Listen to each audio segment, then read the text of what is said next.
In May, I was going on a trip to Jacksonville, Florida. We had a stop in the Twin Cities, so while we, my grandparents and I, were waiting for 3 hours, I decided I'd go and get pizza and tea. Now, I'm not familiar with the Twin Cities airport, mainly because all the times I've been there, I was fairly young. Anyway, I ordered a tea from this kiosk-looking thing, and a piece of Hawaiian pizza from the place in front of it. I sat down to eat and got at my phone and decided to check my email and go on Tumblr. About 10 minutes afterwards, some guy who sort of looks like Shaggy from the live-action Scooby-Doo movie comes and sits down in the seat next to me, just staring at me. I told him to mind his own business, and he just said, I just can't help it. You're so beautiful, and I would love to show you around. I told him that I was a minor. His response? No one has to find out. Come on. I have a dog you can have. After that sentence, I ran off to the nearest washroom and thought about what to do. Maybe he won't realize I ran into the washroom, I thought to myself. I can just go tell Grandma about what happened, and she'll ruin him. Needless to say, I thought wrong. I walked out of the washroom, only to be greeted by this nasty hippie face of his. Where'd you go? Come on, Mom's worried about you. I told him I didn't know what he was talking about. Oh, don't be silly, my darling little sister. Mom's waiting for us. Come on. I realized what he was doing, so I decided the best thing to do was to scream and say, "Get the fuck away from me!" While he gestured for me to calm down, I stomped on his foot and ran off, told security, and they caught him.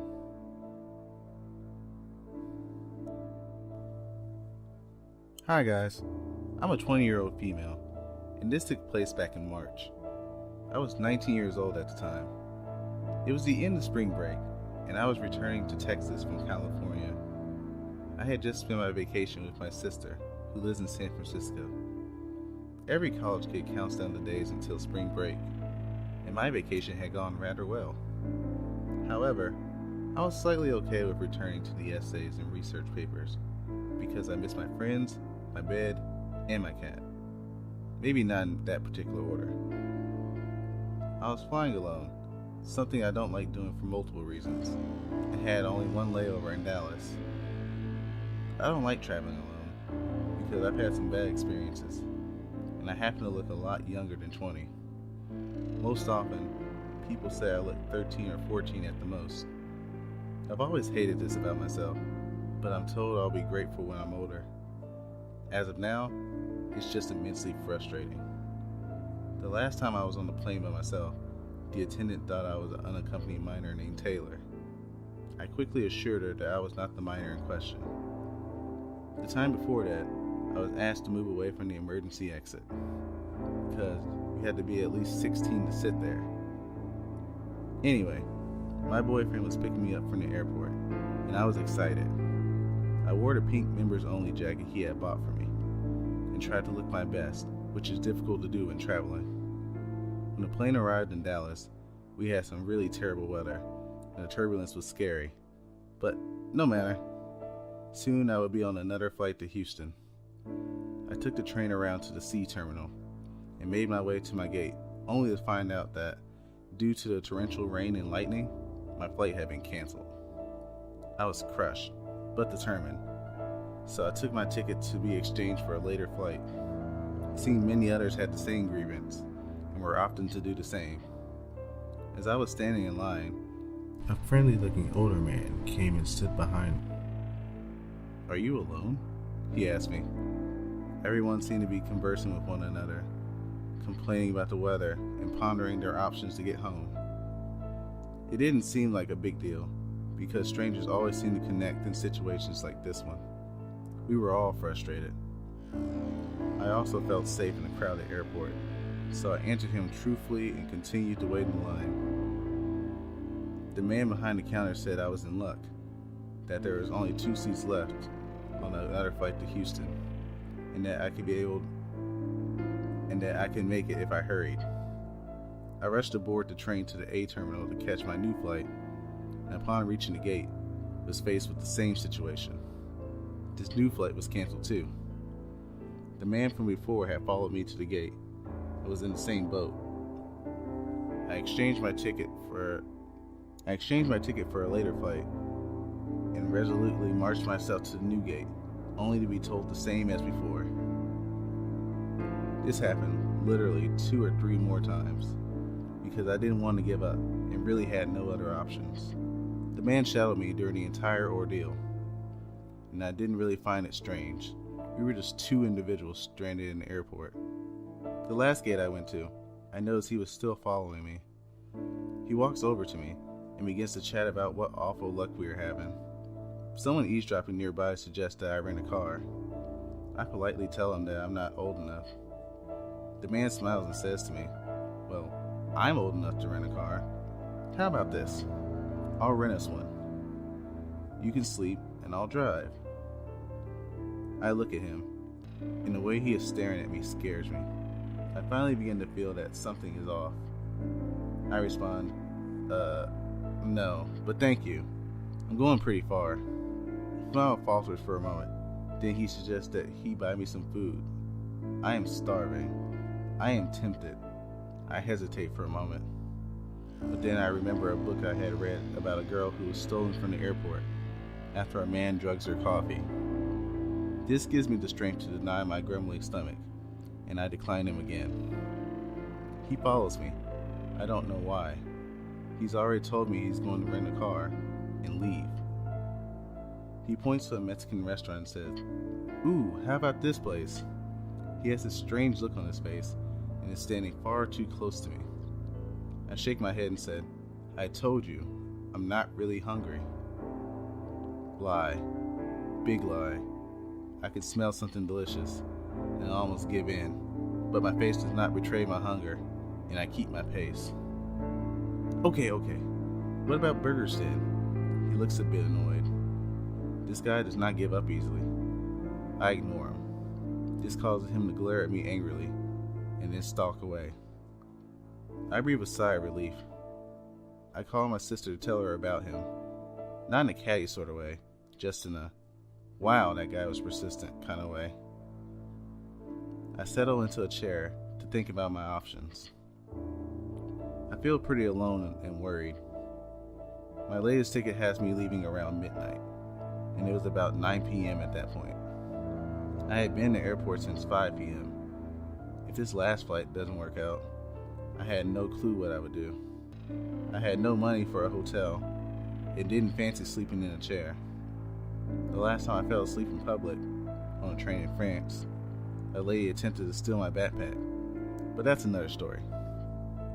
I look up about 30 minutes later and see the same man walking towards me. I tuck my legs in my chair nervously and pretend to play on my phone. "Hey there, still here?" he asks. He seems to have cooled down. I just stare at him. He clears his throat and tries again. "So I was thinking, you should come stay at my aunt's house with me for the night. That's where I'm staying tonight. It'll be no problem. You don't want to be in this airport all night, all alone." I shake my head and say, "No, I'm fine," and turn my attention back to my phone. I didn't even make eye contact. I felt really uncomfortable. He tries to convince me, and I have to say no firmly several more times. He looks angry, really angry. His hands are clenched, and his smile is obviously fake. It looks like he will shatter his teeth if he clenches his jaw any tighter. I wonder to myself why he hasn't left the airport yet. Then I notice his luggage is no longer with him. He was just rolling it behind him, and now he isn't. Where would he have put it if he hadn't left yet? And so much time has passed. Why is he back here? As I'm thinking all of this, he's just standing there, staring. After what feels like forever, he storms off again. I feel so anxious because of him that I grab my things and move to a different gate to wait. My phone is dying, and I didn't want to be without it, so to charge it I had to plug it into the outlet in the floor. I curled up in the aisle between the chairs to wait. My sister called about an hour later, and I was talking to her, telling her how creepy the dark weather looked outside, when I see him, again, walking around, glancing here and there, in search of me. I hunched down even further, but my pink jacket was like a beacon. He locked eyes with me, and I looked down. My sister said to stay on the phone, so I did. "Well, there you are," he said, not even acknowledging I was in the middle of a phone call. I continued talking to my sister. When it becomes apparent that he isn't leaving and doesn't care that I'm on the phone, I finally look up. "So you are still here? Look, you need to come with me. You can stay at my grandparents tonight. They would love to have you. They wouldn't mind me bringing you at all. Just come with me." I got chills. I don't know why, but something in his eyes told me he was lying. Lying to those shiny white teeth of his. "You said you were staying with your aunt." His face dropped. It went from cool and collected to something else. Not even anger this time, and not defeat either. Almost like amusement. Something like the cat ate the canary. He shrugged his shoulders like, "I tried." But we both recognized that he was caught in his lie. The whole time my sister was saying, "Hello?"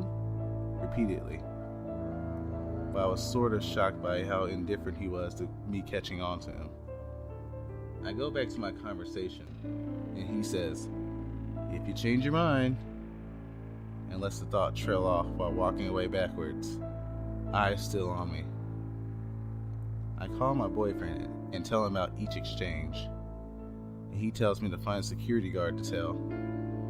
I look around for one, but couldn't find one. It was creepy because I had never seen an airport so deserted.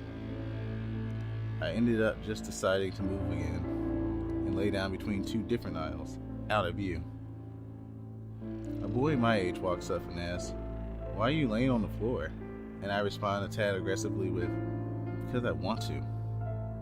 He laughs and puts his hands up, the unspoken sign for, "Whoa, take it easy."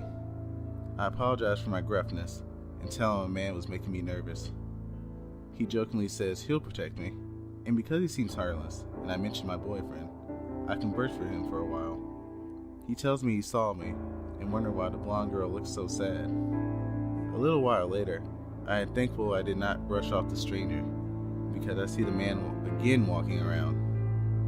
We make eye contact, but he did not attempt to approach me because I was no longer alone. Maybe he was just some middle-aged man trying his luck at getting a girlfriend or something. But scaring someone isn't the way to do it. Even if he meant absolutely no harm, he was too aggressive and too angry. Thanks for reading.